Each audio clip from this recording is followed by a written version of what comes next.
Good day everyone. Nanapunta karon sa itong tutorial sessions.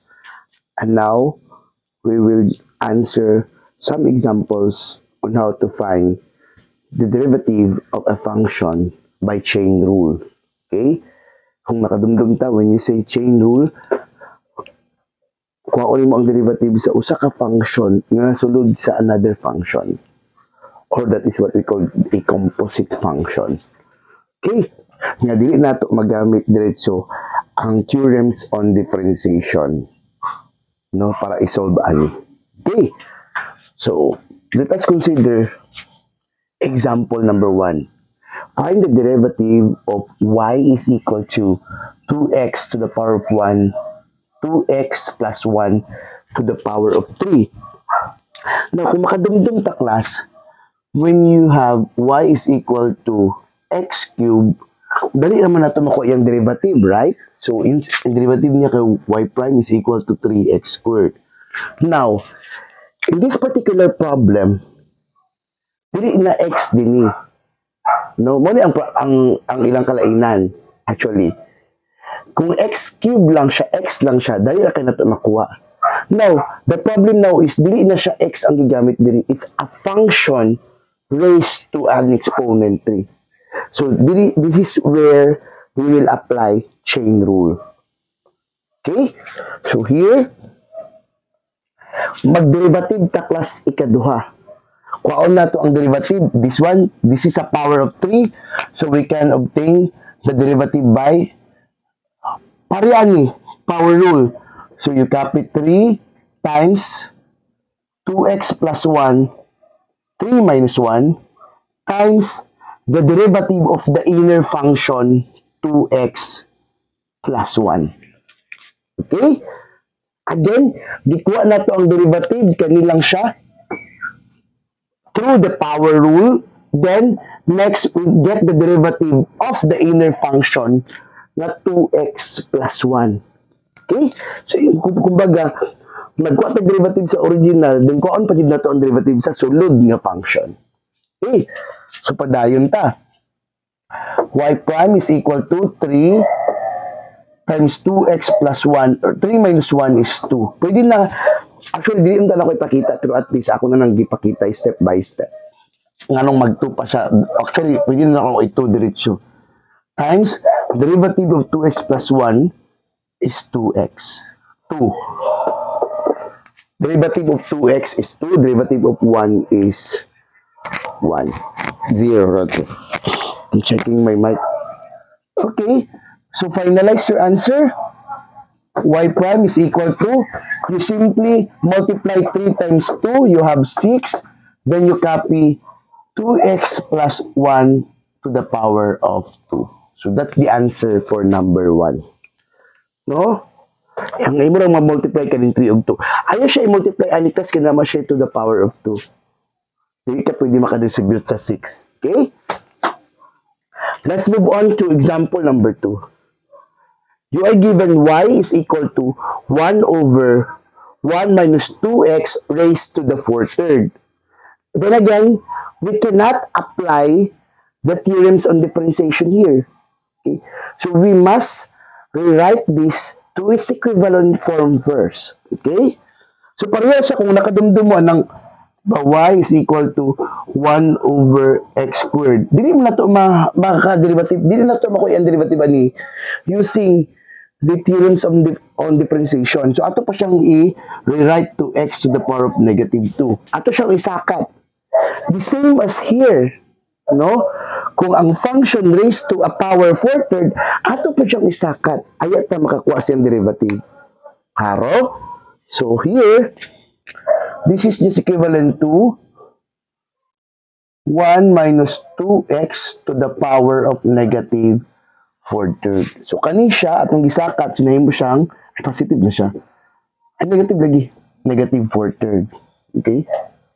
So, ato siyang gisakat, nahin mo siyang negative. Then, kani din siya, mo nila itong i-find sa derivative. Pareha na siya sa number 1. Power rule, then kuhaon na ito ang derivative sa inner function. The same process. So, what will happen?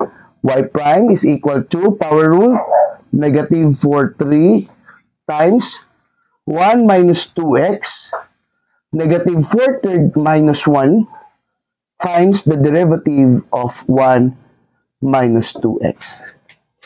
Okay, parehas sa itong gibuhat sa number 1. Inana ra yun siya, class. It's a matter of kanang repetition na ba sa mga examples, no? So, padayon ta. Y prime, you copy negative 4 third. Then, times 1 minus 2x.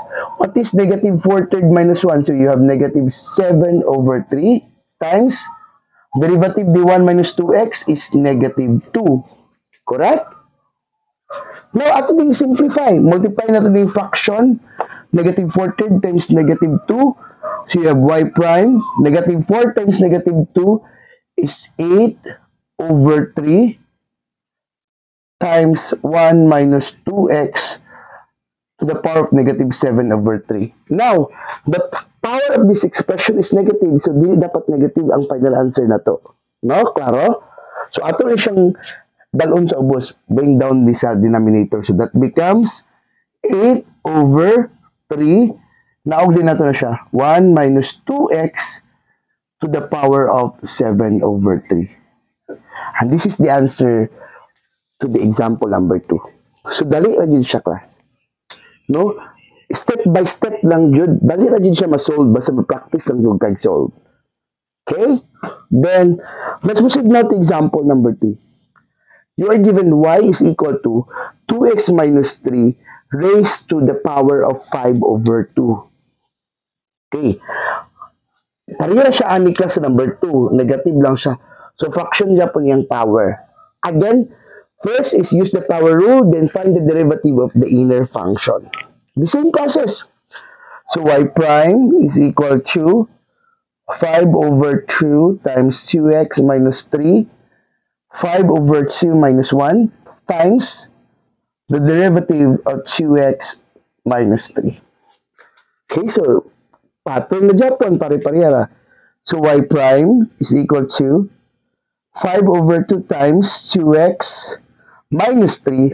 That is 5 halves minus 1. You have 3 over 2. Times derivative of 2x minus 3 is 2. Okay. So, observe that if you multiply 5 over 2 times 2, makancel ang 2.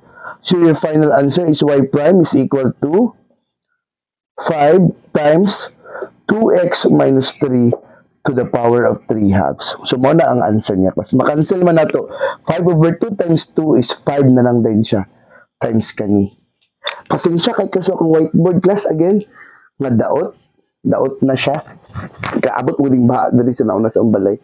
Mga daot yun siya. So, basin pa rin nga yung pagkuhan siya. May mag-sponsor dyan whiteboard. Kadaot na dyan kayo siya. Okay. Let's proceed now to number 4. Given the function y is equal to the square root of 4 equation 4 minus 3x squared. Square root of 4 minus 3x squared. Di ba kung makadungdung ta class sa itong first topics, dili ta pwede makakuha sa iyang derivative basta radical form. We need to rewrite that to its equivalent form, right? So, in other words, we can rewrite this as 4 minus 3x squared to the power of 1 half. No? Muna yung equivalent form. Okay? So, again, power rule Japan, pagkuha yung derivative. Y prime is equal to, bring down 1 half, times 4 minus 3x squared, 1 half minus 1, times the derivative of the inner function, 4 minus 3x squared. No? 3x squared. Pattern na dyan, balik-balik na siya. Kung process. So, dili lisod nga maka-learn na ani, no? Kung determine lang ka nga makabalo. So, y prime is equal to 1 half, copy, 4 minus 3x squared, 1 half minus 1 is negative 1 half, times the derivative of 4 minus 3x squared is negative 6x. Then simplify further. negative 6x times 1 half is y prime is equal to 1 half times negative 6x is negative 3x times 4 minus 3x squared to the power of negative 1 half. Now, since this expression is raised to a negative power, this should not be our final answer, right? So, ato siyang inaog. Dapat positive ang iyang power. So, this becomes y prime is equal to negative 3x. So, kanya itong inaog. 4 minus 3x squared to the power of 1 half. So, that's the answer for example number 4. Alright? So, now let's move on to example number 5. So, it involves with trigonometric functions, no? Okay. Given y is equal to 4 cosine 3x minus 3 sine 4x. Okay. So, tagsa-tagsaon na to siya kuha yung derivative. So, y prime is equal to, you just copy the constant 4. Kung sa derivative ni cosine 3x, class. Kung sa derivative ni cosine function, you have negative sine copy 3x times the derivative of the inner function nga 3x. The same ani. You copy minus 3. What is derivative of sine? So you have cosine. You copy 4x times the derivative of 4x. Can you follow? Class, isa-isa na natuog solve, no? Kuhaon natin yung derivative. So, padayon ta. You have here y prime. So, 4 times negative sine 3x. So, negative 4 sine 3x times derivative of 3x is 3. Minus negative 3 times 4x is negative 3 cosine 4x times derivative of 4x is 4. Negative 3 times cosine 4x, okay? So, finalize your answer. Y prime, multiply this. Negative 4 times 3 is negative 12 sine 3x. Negative 3 times 4 is negative 12 cosine 4x. Pwede na kaani or pwede na pod ka mag-answer og y prime. I-factor ni mong negative 12 sine 3x plus cosine 4x. Pareha pod na silang duha. Okay? That's the answer in our example number 5. So, I really hope na natin nasabtan gamay, no? Balik-balik na siya ang process. So, let's move on to number 6. You are given y is equal to x times the square root of 1 minus x squared. So, klaro kaayo, a product of x then the square root. So, we will apply the product rule, no? So, apply y prime is equal to u dv plus b du. So, identify your u is x, your v is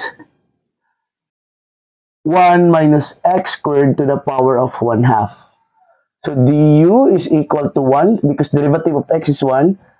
dv is equal to chain rule 1 half 1 minus x squared negative 1 half times negative 2x. So, dv is equal to negative x times 1 minus x squared to the power of negative 1 half. So, muna itong dv. Then, padayon. You have here y prime. Substitute our u is x. Our dv is times negative x times 1 minus x squared to the power of negative 1 half plus our v 1 minus x squared to the power of 1 half times du times 1. Okay? u dv plus v du. So, padayon ta, y prime, x times negative x, so negative x squared, times 1 minus x squared to the power of negative 1 half. So, 1 minus x squared to the power of 1 half times 1 is 1 plus the same na Japon. Okay?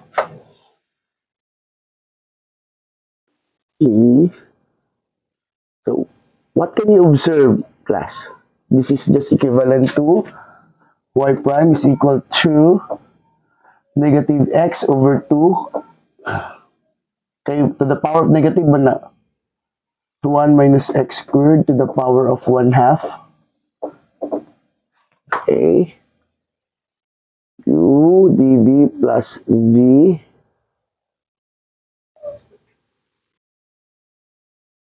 du plus 1 minus x squared to the power of 1 half. Okay, we're not yet done, no? Okay, this is a sum of two functions. So let us solve this one. Negative. Kung na to ang LCD, 1 minus x squared to the power of 1 half. So x squared plus 1 minus x squared. No, kay 1 half plus 1 half. 1 na lang dili na nato isulat. Okay? So padayon ta negative x squared plus 1 minus x squared all over 1 minus x squared to the power of 1 half. Padayon? Okay? X squared negative. So ato siya isulat nila. Negative x squared minus x squared, so negative 2x squared plus 1 all over 1 minus x squared to the power of 1 half. So that's the derivative. We correct? Bata? 1 x times the square root of 1 minus x squared u dv 1 half mapanihin ko ang negative 2 cancel negative x, so dv that is x, negative x squared to the power of, okay, so this is it, our answer. Okay, so let's proceed to number 7 example. Y is equal to 2x plus 1 over 3x minus 1 raised to the 4th power. Then, this involves with quotient rule, no?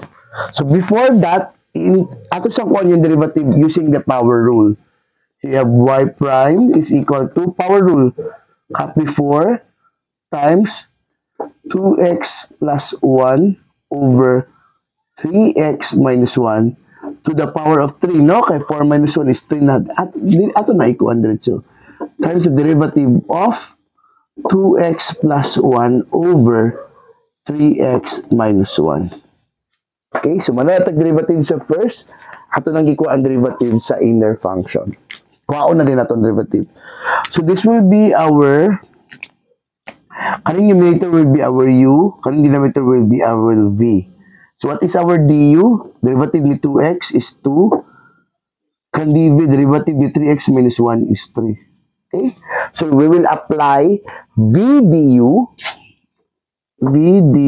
minus u dv over v squared. Okay, muna tayo apply for quotient rule, right? Padayon ta, y prime is equal to 4 times 2x plus 1 to the power of 3 over 3x minus 1 to the power of 3. Atong gibungkag. Times, apply na ito ng quotient rule. V is 3x minus 1. Our du is times 2. Minus 2x plus 1 kay u. Our dv is 3. All over Our v is 3x minus 1 squared. Okay? So, padayon ta. 4 times 2x plus 1 to the power of 3 over 3x minus 1 to the power of 3 times. Distribute 2 times 3x minus 1, you have 6x minus 2. 3x times 2 is 6x. Negative 1 times 2 is negative 2. Minus 2x times 2 is 6x. Negative 1 times 3 is negative 3. Okay? All over 3x minus 1 to the power of 2. Right? So, padayon ta. You have here y prime is equal to kani 6x minus 6x yung makancel. What is left? Negative 5 na adya. So, 4 times 2x plus 1 to the power of 3 times negative 5. All over, pareha man sila class of denominator. So, 3 plus 2 is 5. So, 3x minus 1 to the power of 5 na ta. Kaya 3 plus 2 is 5. So, simplify further. 4 times negative 5 is negative 20. Then, you copy 2x plus 1 to the power of 3 over 3x minus 1 to the power of 5. So, that's the answer for number 7. So, these are an example of how to solve functions, no? Or how to find the derivative using chain rule. So, daghang salamat. I really hope nakatabang ni sa inyo. That's all for today. Please don't forget to subscribe and like. Thank you.